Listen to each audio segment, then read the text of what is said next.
So, have you ever wondered how on earth you choose gratitude when you're really hurting in your marriage? I've been there. And this is not at all marriage counseling, or if you are in an abusive situation, I'm not giving you answers to that. This is a marriage within the normal hurts of marriage. And we've all been there, and anybody who says their marriage is just perfect, it's probably not exactly true. Maybe there are a few perfect people that have been there, but I haven't known many. So I'm here to say that my marriage has struggled on and off, not constantly.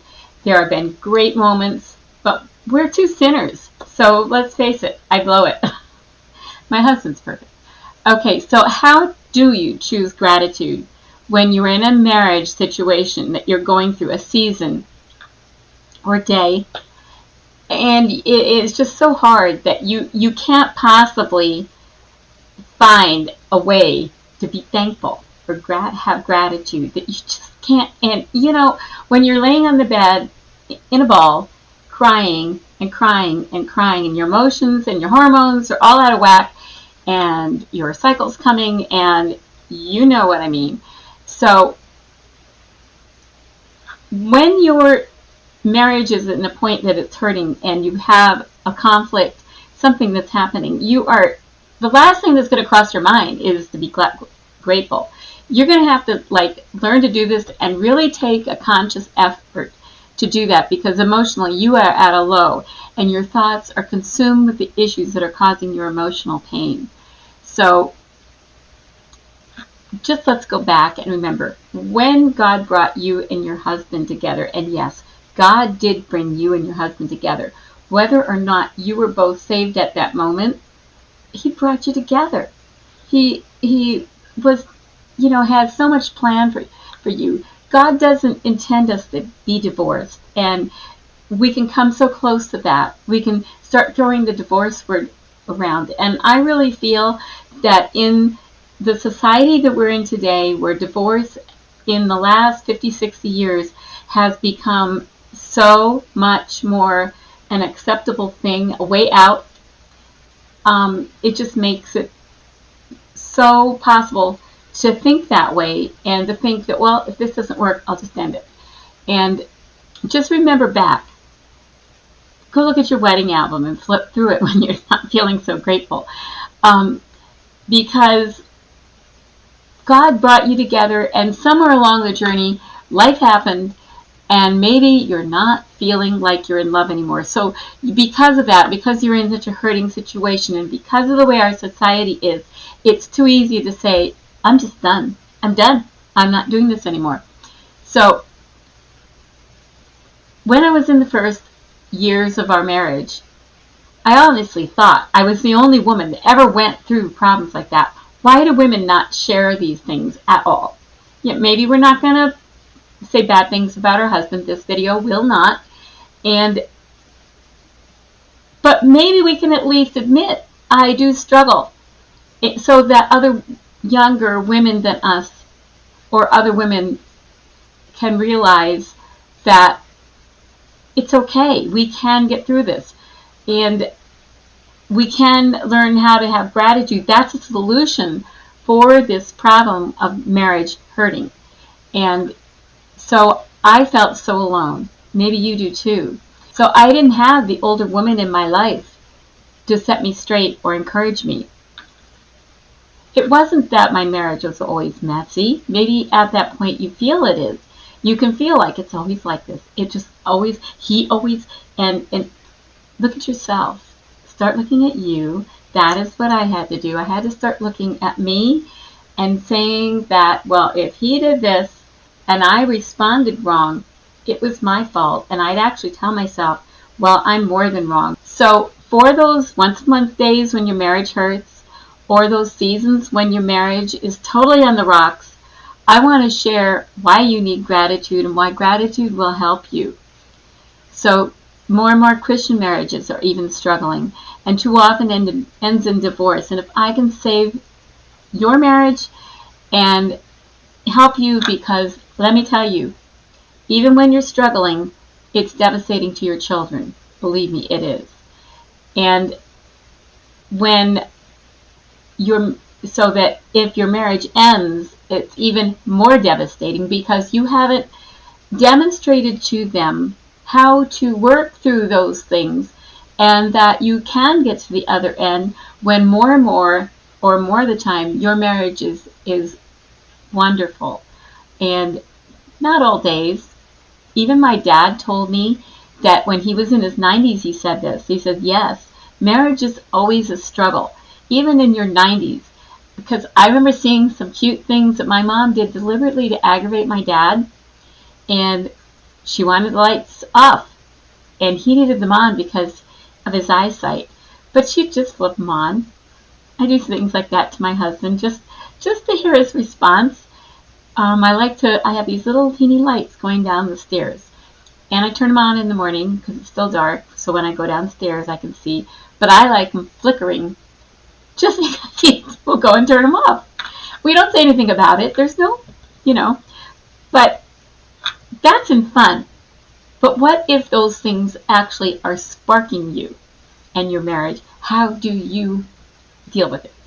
So I want your marriage to be successful. I want you to change those moments, those blissful moments, into a marriage that's healthy and flourishing, so that you can have those fun moments of turning the lights on so they flicker, and he goes and turns them off so they don't.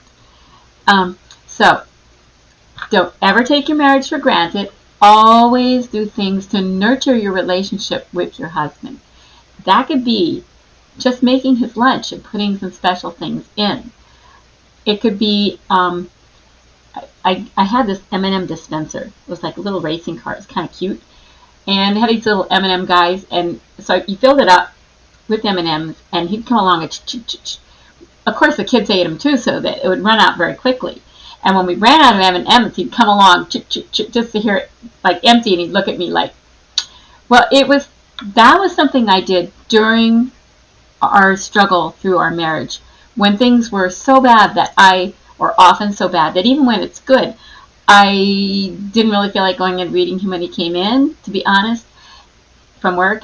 And I didn't always feel like hugging him when he got home. And now that's changed. And one thing I did was to make myself go and greet him and to make myself hug him. Because once you touch, it starts to change. The sparks start to ignite, and your relationship at that moment starts to improve. And the thing that you need to know, an unthankful heart when your marriage hurts does not help the marriage.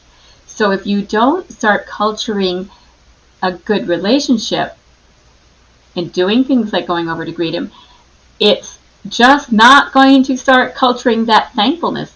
If you don't think of the things he does for you and start verbally thanking him for them, you just don't want to thank it. Okay? It's just not going to start igniting those sparks in your marriage, and it will keep eroding and rusting away your marriage. So when your marriage hurts and it's strained, isn't it really hard to be thankful? I'm bringing you back to the same point, I have come to believe that a failure to give thanks is at the heart of much, if not most, of the sense of gloom, despair, and despondency that is so pervasive even among believers today.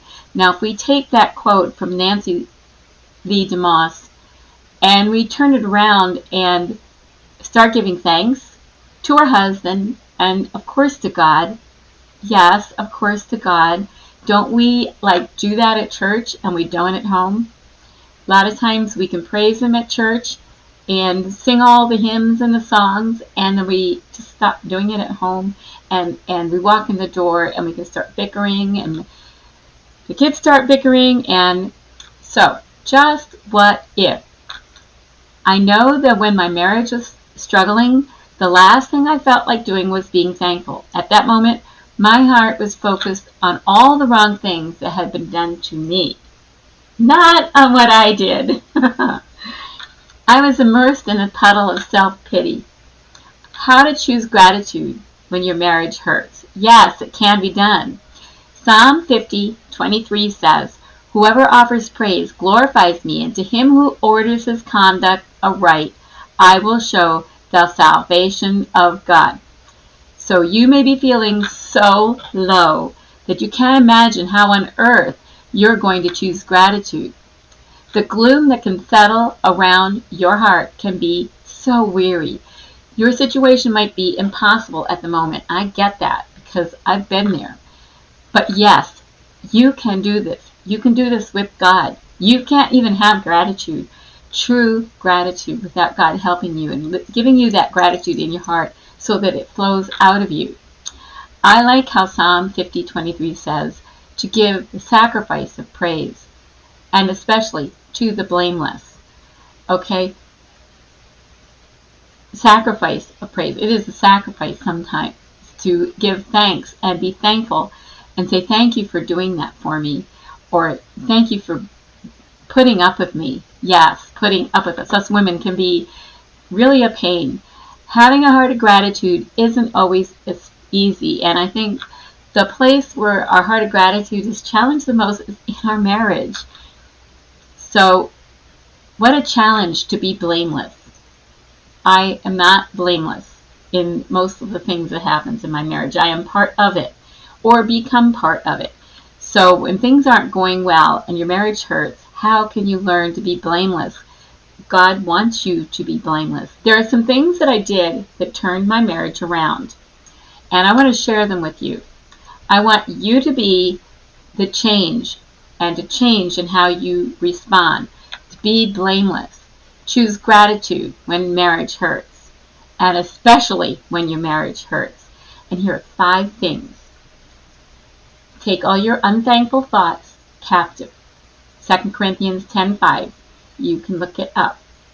Be a warrior woman and pray. Psalm 50:23. Pray over your husband or your kids and give thanks offerings for every possible thing about him that you can think about. Okay, number 3. Speak grateful thoughts into your mind.